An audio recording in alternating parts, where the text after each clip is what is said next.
Now, if you've been online to whatnow.tv this week, you would have probably already seen our incredibly funny book of the week, The Turners.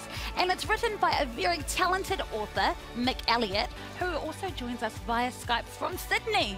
Hey, kia ora, Mick. How you going, Bianca? I'm great, thank you. How are you? I'm just really happy to be talking to you guys. Oh, and hey, thank you very much for joining us, because I do believe there's a little bit of a time difference in Sydney. What's the time over there? Yes, this is blowing my mind because it's like 7:15 here, Ooh. but it's 9:15. So it's like you guys are in the future. What's happening in the future? It does seem a little bit weird, different times, but you know, we're talking, and especially different countries as well, so thank you again. But I'm super excited, and we have a lot of your fans that are excited because we have got The Turners as our book of the week. I'm so excited. Thank you so much. No, thank you. And can you tell us a little bit about the book? Yes, well, The Turners is the story of a 13-year-old guy named Leo Lennox, and the book opens on his 13th birthday.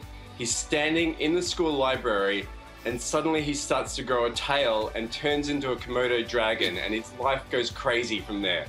And I do believe that you got a little bit of inspiration from your own life with the book. Not so much the tale, but the relationship you have with your sister and his relationship with his sister in the book. Well, yes, I have two brothers actually, but so Leo in the book has an older sister, and you know, brothers and sisters, like they're always like getting at each other and giving each other a hard time. And Leo in this book, his big sister Abby, even though they love each other, they just drive each other crazy. And I believe you had some experiences with that in like your family road trips. Yeah, so in The Turners, Leo spends a big part of the book in this tiny little car called a Fiat 500 with his older sister. And me and my brothers, we used to drive down the coast every single holidays with our parents. There were three of us in the back seat, and it'd be the middle of summer. There was no air conditioning. We used to like be pinching each other, and we used to do this thing called corners, where you go in the corner and you like squeeze against each other. And so a lot of inspiration from those road trips ended up here in The Turners. Yeah, and I bet you a whole lot of people out there watching can relate to that, because I can. But we had a few questions from a lot of your fans. One from Bridie Mertens, and she asks about advice for people wanting to write their own books. Oh, that's a really, really good question. The first thing is, and this is really, really important. Yeah. First thing is, fingers are really handy. If you've got fingers, you can type, you can write. That's the first thing. But if you don't have fingers, that's all right, because you can just tell someone.